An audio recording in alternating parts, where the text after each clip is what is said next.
প্রকৃতির নিয়ম অনুযায়ী ঋতু বদল হবে, এটাই স্বাভাবিক। শীতের পর গরম আসবে, আবার গরমের পর শীত। আর এই শীত এবং গরম যখন মাত্রাতিরিক্ত হয়ে যায় তখনই ঘটে বিপত্তি। আমাদের ক্ষেত্রে এখন সেটাই হচ্ছে। এই প্রচণ্ড গরমে জীবন এখন অতিষ্ঠ। এই গরম থেকে একটু শান্তি পেতে আমরা কিছু ছোট ছোট কাজ করে নিতে পারি। কাজগুলো করতে আমাদের খুব একটা সময়ও লাগবে না, আবার এই অসহ্য গরমে দেবে অনেকটাই স্বস্তি। আসসালামু আলাইকুম, নাইমা বলছি বিক্রমপুর থেকে। বাংলাদেশি ব্লগার মম নাইমা চ্যানেলে সবাইকে স্বাগতম। আশা করছি যে যেখান থেকে আমার ভিডিও দেখছেন সবাই আল্লাহর রহমতে অনেক ভালো আছেন। আমিও আলহামদুলিল্লাহ ভালো আছি। তো আর কথা না বাড়িয়ে শুরু করা যাক। প্রথমে আসি 1 নাম্বার টিপসে। ঘর গোছানোর ক্ষেত্রে প্রথমেই কিন্তু আমরা বিছানাটাকে গোছানোর গুরুত্বটাই বেশি দিই। সারাদিনের কাজের পরে ক্লান্ত শরীরটা আমরা বিছানায় এলিয়ে দিয়েই কিন্তু শান্তি পাই।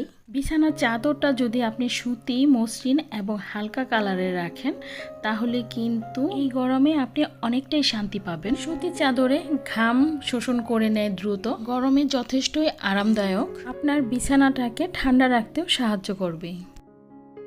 এবার আসি টিপস নাম্বার 2-এ।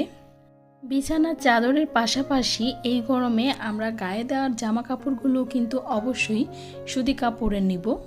প্রতিবার গরমে আমি কি করি দেখেন, যত পুরনো সুতি জামা কাপড় আছে সেগুলো যদি কোথাও তোলাও থাকে সেখান থেকে নামিয়ে আমি গরমে পরার জন্য সামনে রেখে দিই। এই পুরানো সুতি কাপড়গুলো যে কতটা আরাম দেয় এই গরমে, যদি আপনারা কেউ ব্যবহার করে থাকেন তাহলে বুঝতে পারবেন। আর এই গরমে দাওয়াত বা বিয়ে বাড়ি যতটা সম্ভব এড়িয়ে থাকাটাই ভালো।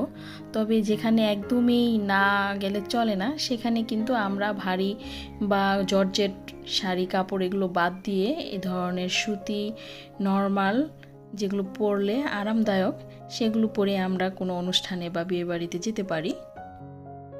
এবার আসি টিপস নাম্বার 3-এ। শীতের সময় দেখা যায় আমরা ঘর ভর্তি বড় বড় কার্পেট পাপোশ দিয়ে ফ্লোরটাকে যতটা সম্ভব ঢেকে রাখি। তো শীতের পর অবশ্যই সেগুলো তুলে ফেলা উচিত। তারপর আমি এটা মিডিয়াম সাইজের একটা পাপোশ ছিল সেটাকে রেখেছিলাম, তো এই গরমে বাধ্য হয়ে সেটাকেও তুলে ফেললাম। তো আমরা সেটাই করব, যে বড় যে পাপোশগুলো আছে সেগুলো এই গরমে তুলে ফেলবো এবং ছোট ছোট পাপোশ যেখানে প্রয়োজন সেখানে বিছিয়ে দিব। এতে ফ্লোরটা অনেকটাই ঠান্ডা থাকবে। এবার আসি টিপস নাম্বার 4-এ। আমাদের ঘরে কম বেশি সবারই এই ধরনের পুরনো পাপোশ থাকে। তো এই গরমে আমরা সেই পাপোশগুলো দেখেন এইভাবে কিন্তু ভিজিয়ে নিতে পারি। আর ভিজিয়ে রাখলে যেখানে বিছাবো সেখানে কিন্তু অনেকক্ষণ যাবত ফ্লোরটা ঠান্ডা থাকবে। আর গরমে আমাদের অনেকেরই পা জ্বালা পোড়া করে, তো আমরা তখন এই ভিজানো পাপোশটার মধ্যে কিছুক্ষণ দাঁড়িয়ে থাকতে পারি। এতে পায়ের যে জ্বালা পোড়া ভাবটা সেটা অনেকটাই কমে যাবে। এবার আসি টিপস নাম্বার 5-এ। দেখতেই পাচ্ছেন আমি ঘর মুছছি, কিন্তু আমার ঘরটা কিন্তু পরিষ্কার। এর আগেও আমি ঘরটা মুছেছি, কিন্তু তারপরেও এখন যেহেতু দুপুর প্রচণ্ড গরম বাইরে ছড়িয়ে পড়েছে আর সেই গরম ঘরেও লাগছে, তাই এভাবে যদি দিনে আমরা কয়েকবার ফ্লোরটাকে এভাবে একটা মগ বা যে দাঁড়িয়ে মোছানোর যেই ঘর মোছার যেই স্ট্যান্ডগুলো পাওয়া যায় সেগুলো দিয়ে যদি আমরা এভাবে কয়েকবার ঘরটা মুছে নিই তাহলে দেখবেন ফ্লোর যে রোদের তাপে গরম হয়ে যায় সেটা অনেকটাই ঠান্ডা হয়ে যাবে। টিপস নাম্বার 6, আপনার ঘরটা যদি পরিষ্কার পরিচ্ছন্ন থাকে দেখবেন গরমটা এমনিতেও অনেক কম লাগছে। আর এলোমেলো অপরিচ্ছন্ন ঘরে গরম বেশিই লাগে। এখন যেহেতু অনেক দিন যাবৎ বৃষ্টি হয় না, তাই ধুলাবালির পরিমাণটা অবশ্যই বেশি। দেখা যায় ঘরের ফার্নিচারগুলো পরিষ্কার করলে সেই ধুলাবালি আবার ছড়িয়ে অন্যদিক অপরিষ্কার করে। আমি কি করেছি, ফার্নিচার পরিষ্কার করার ক্ষেত্রে যেসব ফার্নিচার একটু ভেজানো কাপড় দিয়ে মুছলে কোনো সমস্যা হয় না, সেই ফার্নিচারগুলোর ক্ষেত্রে একটা কাপড় ভিজিয়ে খুব ভালোভাবে পানিটা নিগড়ে নিয়েছি এবং সেই কাপড়টার সাহায্যে আমি ধুলোগুলো পরিষ্কার করে নিচ্ছি, ফার্নিচারগুলো পরিষ্কার করে নিচ্ছি। ময়লাগুলো কাপড়েই এঁটে থাকবে, ধুলা পরে অন্য কোথাও ধুলার ভাব বা সাদা ভাব হয়ে থাকবে না। এখানে একটা বোতলে আমি পানি নিয়ে নিয়েছি আর একটা স্প্রে বাটন লাগিয়ে নিয়েছি। ইচ্ছে করলে ফ্রিজে ঠান্ডা পানিও নেওয়া যেত, তবে আমি নর্মাল পানি নিয়েছি। আমি এখন যে কাজটা করব প্রতিদিন দুপুরে এই কাজটা করা যেতে পারে। আমার আগের ভিডিওটা যারা দেখেছেন তারা হয়তো দেখতে পেয়েছেন যে আমি জানালার পর্দার নিচে এইরকম একটা মোটা কাপড় লাগিয়ে দিই। তো এখন স্প্রে করে আমি সেই মোটা কাপড়টা খুব ভালোভাবে ভিজে দিয়েছি, আর হালকাভাবে জানালার পর্দাটাকেও একটু ভিজিয়ে নিচ্ছি।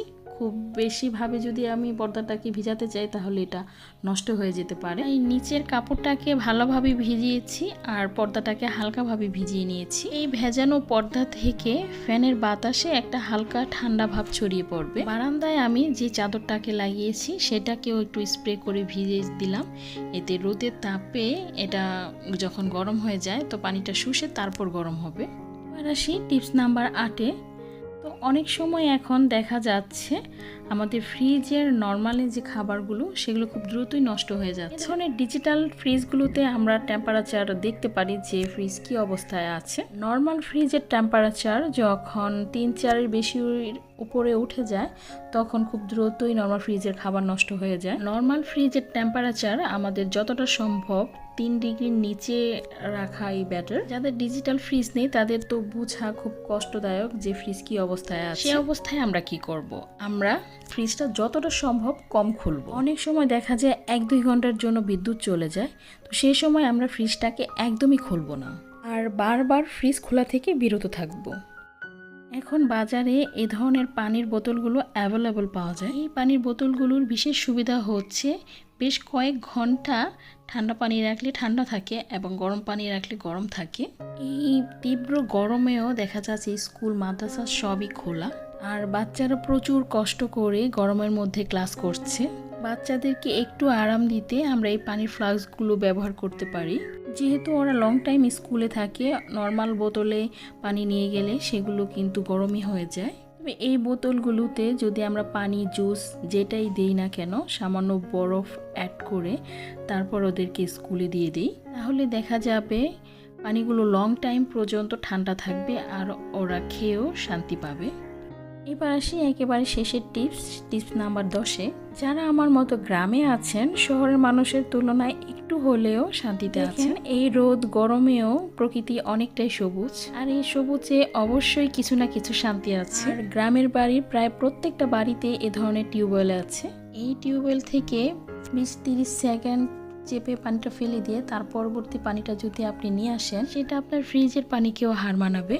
ফ্রিজের পানিতে যেমন ঠান্ডা লাগার চান্স আছে, এই পানিতে কিন্তু ঠান্ডা লাগার কোনো চান্স নেই।